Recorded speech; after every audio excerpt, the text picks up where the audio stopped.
的演讲者，我们还是下一个 Sofra. Yes. So I was in Chinese world. So great to hear. And 去年他来过，我们在同一个会场，我们一起演讲过。非常高兴他今年又来到了我们的现场，给我们发表他的研究结果。那么他是一位纽约大学神经科学的博士，也是伦敦大学生物科学的博士。Good afternoon, and thank you for having me again in AMWC. And let's go back.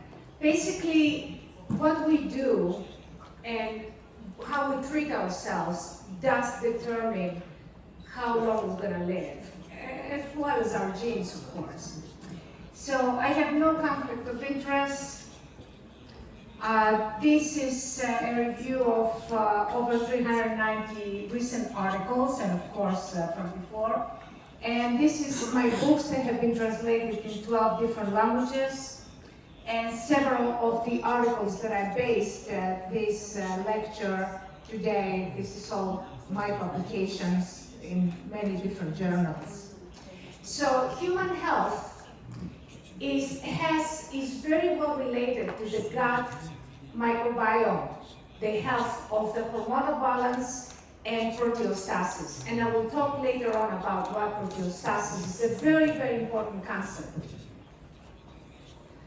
Now, the gut microbiome is basically a group of microorganisms. It's a group of bacteria, but they're good bacteria that they can actually sustain our health. And there are also what we call archaea, like ancient mechanisms that have been there. And it's about 38 trillion of microorganisms, almost as many as the cells in our human body. So the gut microbiome is affected by both genetics, of course, but also the lifestyle. So like I said, what we do every day, what we eat, determines how long we're going to live. So that's a very important consideration.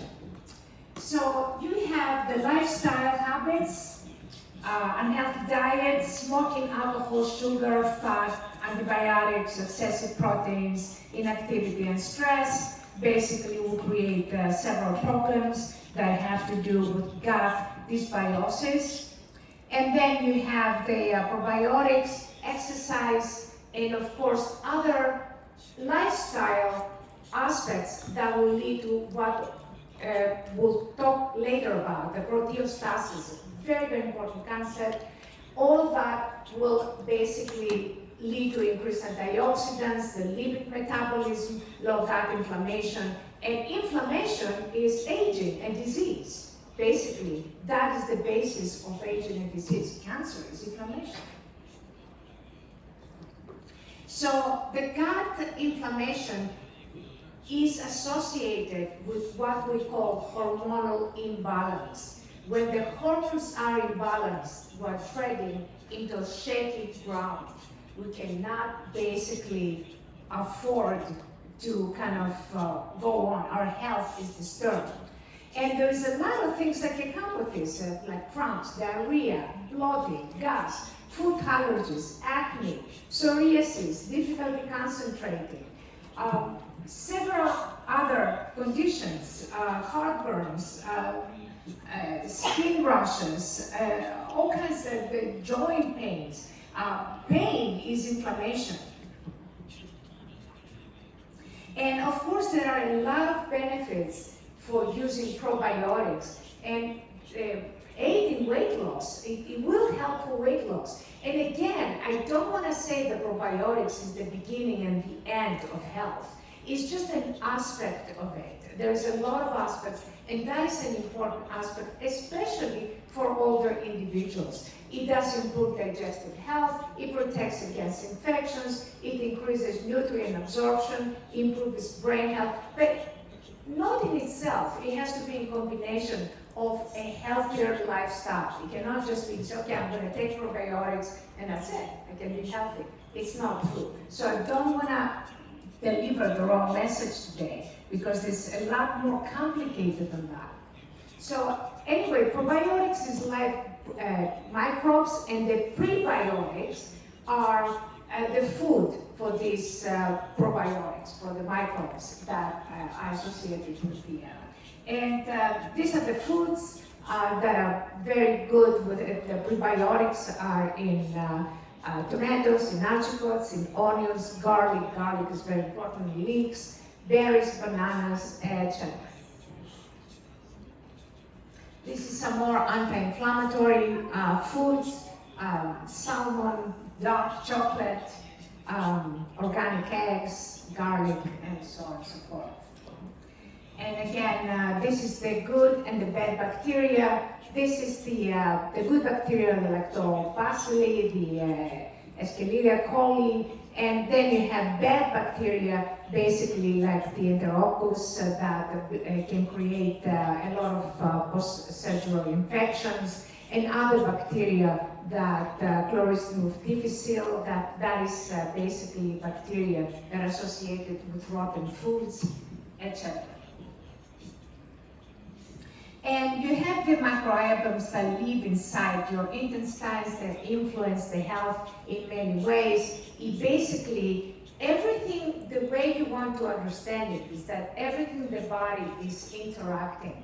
So when it's not interacting properly, then you're going to have the inflammation, obesity, autism, cognitive disorders are going to be a part of it. Metabolism is affected, and immunity, and how all the system interacts. So there are several benefits. This is the benefits of Saccharomyces, a specific probiotic that supports bile and fluid balance and improves gut-mediated immunity and reduces intestinal pathogens, and also reduces gut inflammation and supports the production of short-chain fatty acids. And this is the Bacillus coagulus probiotic, supports immune system, reduces bloating, and improves bowel motility. So you have a normal immune system that is rich and balanced in terms of the good bacteria, and you have a poor immune system that is basically unbalanced, and the bacterial communities are not interacting properly with the entire body, and therefore they affect your health status. So COVID-19 basically disrupts the gut microbiome. So you can see how important that is from that aspect, how many people died from COVID-19. Why? Because it affects several parts of the body, not just this. It affects your immune system, your adaptive immune system. But this is another aspect that COVID-19 will affect. So the gut microbiome also trained T cells to help heal injured muscles and the liver. So it affects basically the vital organs. And the health tragedy of dysbiosis has to do with a number of issues. Reproductive system is affected, the whole system is affected, aging is speeded up, the thyroid function is affected, brain health, adipose tissue, you start getting more weight for no reason, you don't know why, but you just gain more weight. And there's a therapeutic effects of probiotics are primarily attributed to their direct and indirect effect on the GI tract, the gastrointestinal tract. And how this is the National Library of Medicine, so how we're talking about the gut-brain axis, how the gut and the brain interact basically to create that gut-brain axis that will enhance the neural signals, the hormones, the bile acids, and the gut microbiota. So the way you want to understand it is how the gut and the brain are interacting to maintain health. So this is the gut-brain axis, and it has basically a systemic communication between the two leads to health, and a systemic miscommunication between the two has an influence of the neural communication. It has an influence on neurotransmitters, on stress, on anxiety, on mental illness, mood disorders, stress, disease, and a number of other dysfunctions in the body.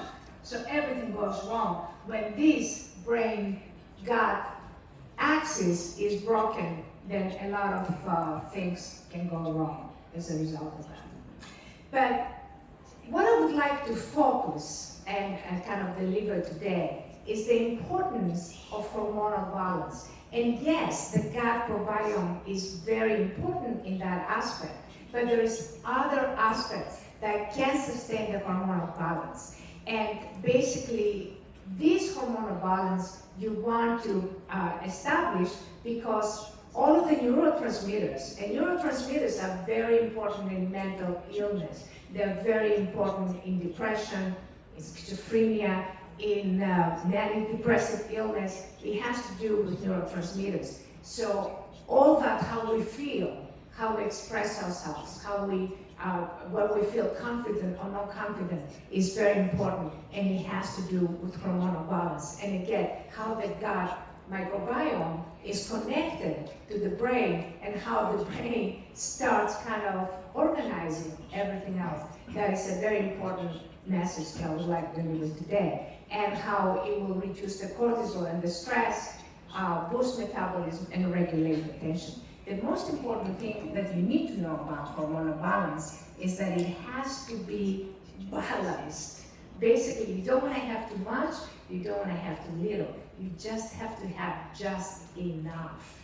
And that is the most important thing. And when you have hormonal balance, it's like you are on a ground that is moving, and of course you're going to lose your balance and you're going to fall. So this is how you want to kind of understand it. Now, there is a lot of obesity in this world, even China.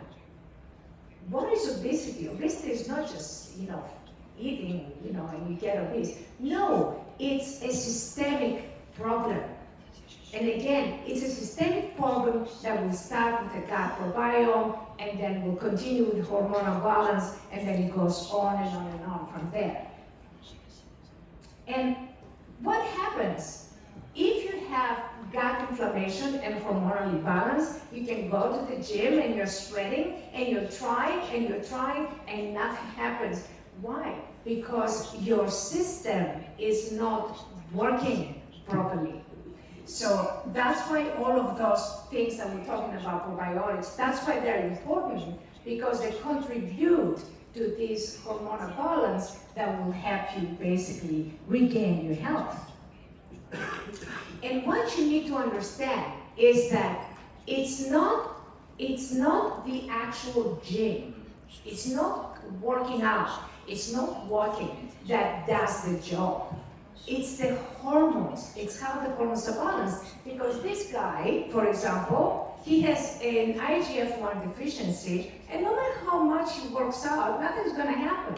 And this guy doesn't, and what he does is translated into muscle growth. So hormonal balance is a very important aspect of the system. And of course, imbalance is a tragedy. You're gonna lose your hair, you're gonna have pigmentations, you're gonna be very anxious and stressed out, and you're gonna start kind of either holding it in or yelling at everybody, and you're gonna get fat.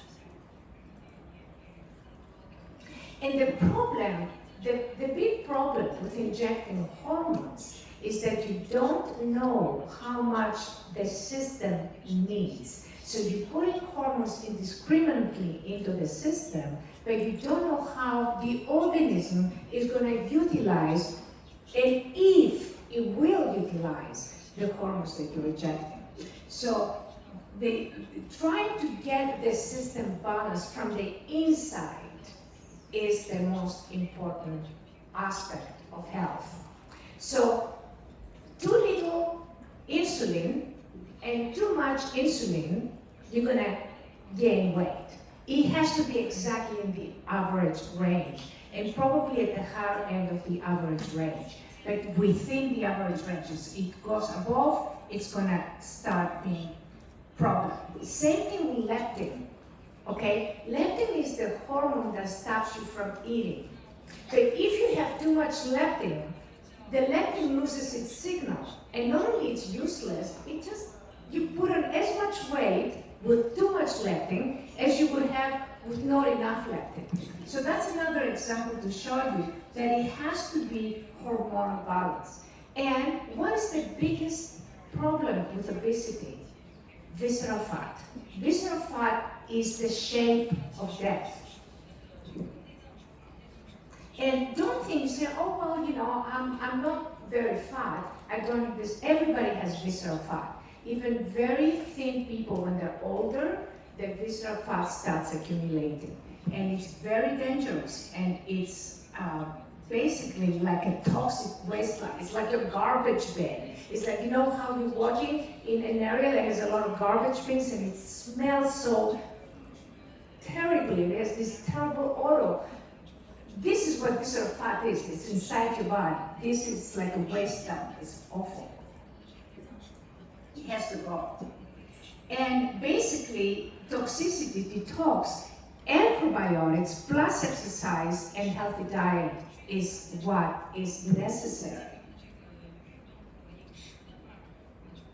So, when you have the probiotics plus the exercise and a healthy diet, and it can be different types of exercise, it can be effortful, it can be effortless exercise, it can boost your metabolism. We've done a study, we have done many studies, but this one is one study, 150 subjects, and we saw a significant increase in D3 after this specific way of working.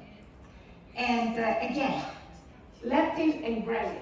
You cannot have too much ghrelin, you cannot have too much leptin, you cannot have too little ghrelin or too little leptin. It has to be balanced. And again, we found a significant increase. Now you see only 13.41%. It doesn't really mean anything because it depends what they were before. So percentages are not as important or significant. So also we found a cortisol decrease. So basically a balance, ghrelin went down, leptin went up, cortisol went down, therefore hunger was decreased. So it will decrease your hunger. That's the whole point. Why do people put on weight? Because they're hungry, they're going and they eat. And you know, if they cannot find something good to eat, they kind of, you know, snacks and other garbage. Now, when you have hormonal balance, you will have confidence. You will feel more confident. You come across, because when you don't have hormonal balance, when your thyroid is low and your cortisol is high, you're going to be stressed out, you're going to feel depressed. How can you have confidence that way? You cannot be confident. And this is some of the before and afters that we've done. This is just one treatment, and before and after again. And let's talk about something very important. Perceived age reveals accelerated aging. When you look older, that means you're going to keep getting older faster, basically. And we age. What do we age?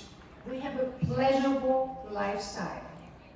We don't have enough, basically, discipline to do what we have to do. And we age, additionally, and this is something that I have been reading a book about, a brainwashed book, and a lot of articles. We age because we misunderstand the causes of aging. We think that, okay, if we take that wrinkle, we're gonna look younger. Who cares if you look younger? You're still gonna age in the same way because systemically, you have not changed anything. So we focus on the part instead of focusing on the whole. And youth and beauty depends on the interaction of about 100,000 proteins. How many of you have heard the miracle of collagen? And such a focus on collagen, it's just one out of the 100,000 proteins. So what's Okay, with risk collagen, that does not mean we're gonna stop aging. Why? Because aging is the result of all 100,000 proteins, and this is what we call homeostasis. And RF and lasers will denature proteins. Not just that, all heat will do that. It normally denatures proteins. When a protein is like the brains of the cell. When the protein is denatured, then the structure is dissolved. And when they are unfolded, they cannot produce it, they cannot function. It's like the cell is brain dead with a denatured protein. Basically, it's like an egg can produce a chicken, but if you boil the egg, it can produce nothing, basically food. So it's the process of denaturation that happens when you fry an egg. And the problem with that is that you don't just fry the egg, but all the proteins surrounding are influenced by that denatured protein, and they increase their aggregation. So poor diet, inactivity is basically repeated trauma. And we have so many laser RF in anti-aging. That will increase the inflammation. And exercises will reduce the inflammation. That's another study that we did. And there was a CRP decreased by 36%. Again, 150 subjects. This is the book that was just published. That we are, my point is that we have been brainwashed by marketing, and we have to stop thinking about how we can enhance health to our patients. So that's another article I just published it actually last week. So we don't have to age if we are, we're gonna age, but you can delay aging, okay? Aging is a normal process. But we can delay aging, we can get the best of our lives, basically, if we start understanding not just the amount of hormones that has to be in the system to create the balance, but the communication between these hormones, and how this is, now this is a new kind of signaling science that has come in, like the FRET, and they're looking at protein folding with many different methods. There's a lot, dozens of papers out on the internet. This is all new research, basically. And what proteostasis is very much like hormonal balance. Hormones are proteins. So hormonal balance is an aspect of proteostasis. Proteostasis is the balance of all these hormones that we have, about 400,000. There's a lot of undiscovered hormones today that we don't, and that is what we call proteostasis. We need to understand what proteostasis is. So we don't have to age if we start understanding the interaction of these elements. And I can assure you that as 4 people, we cannot go back in time. It's impossible. However, molecular mechanisms go back and forth in time routinely. Like ATP becomes ADP, it becomes AMP, depending on one phosphate. They put the phosphate again, they become ADP. They go back and forth in time. It is the same thing. Many aspects of our system go back and forth in time only at the molecular level. So focusing on the molecular level and understanding how the molecular level balances different aspects of itself is the secret of anti-aging medicine. This is where we should be focusing. Cellular processes, metabolic processes, regulation of biological processes, macromolecule of metabolism, autophagy. That's a huge kind of mechanism inside that takes care of toxicity inside the cell. Without that, the cell will die much faster.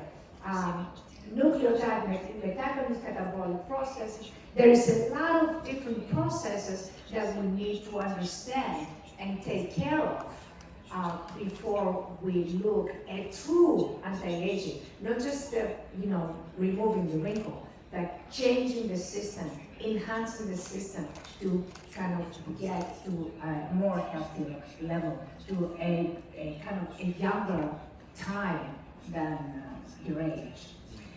So health is beauty, but beauty in itself is not health. And with this, I would like to conclude my lecture. If you do have any questions, please feel free to email me at science@iellios.com. Thank you very much.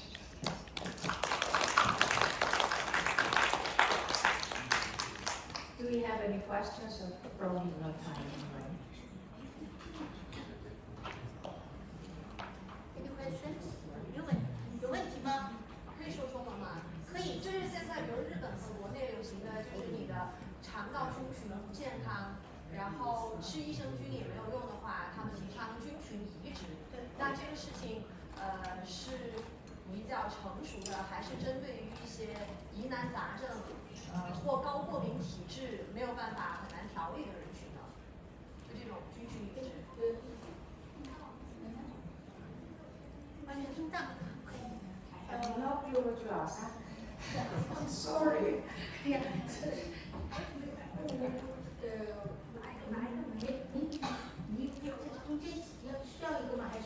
你probably say the fecal transplantation. Fecal transplantation. Fecal transplantation. Like right. Like a bio.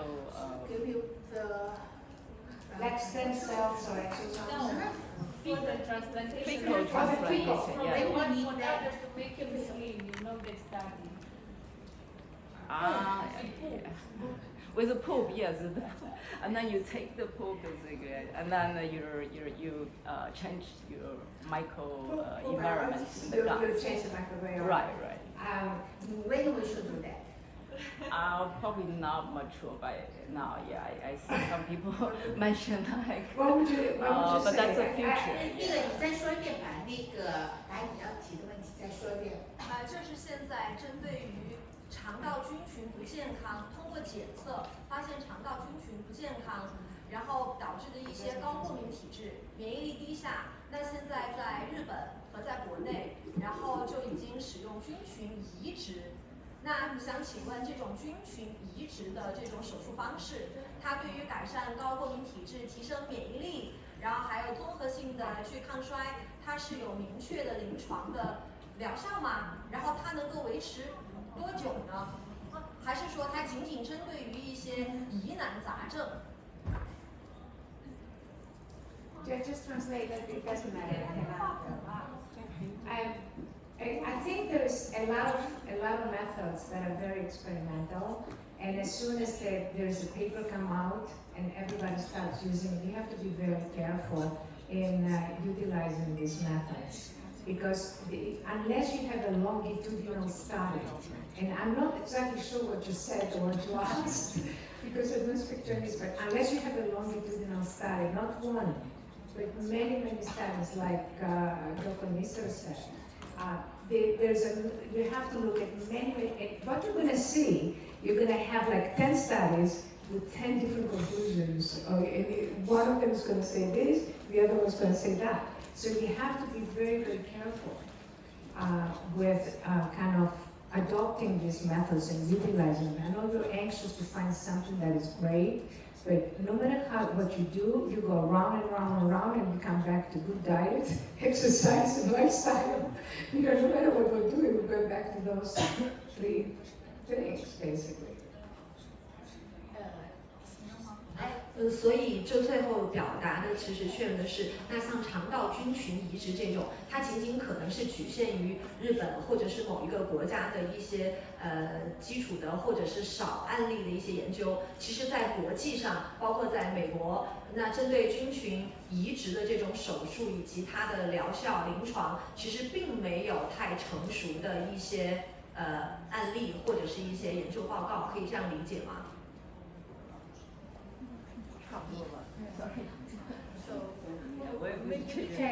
Why don't you come up here? You're next anyway. 这样吧， Come 等 here. 他那个我等会我来跟你讨论。上请教，不打不上讨论，上请教一下。对，所以现在就是 have a technologies about if we can do that in both maybe in China, maybe in Japan, there was a very for some research. research stage.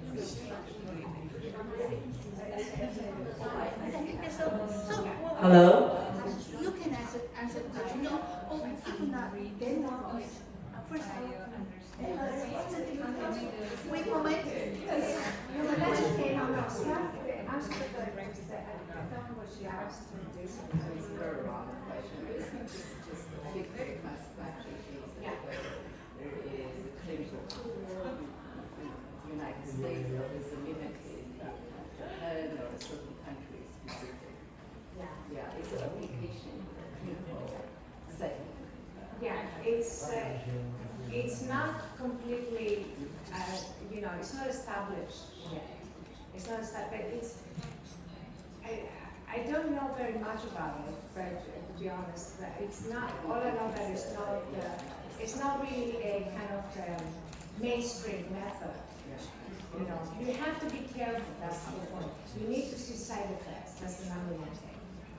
And like with exosomes and stem cells. Right. So first, you need the certificate first. Oh, sorry.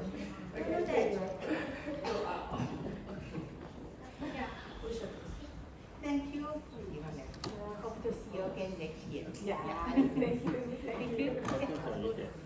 这里走一点。Okay. Okay, look to me. One more.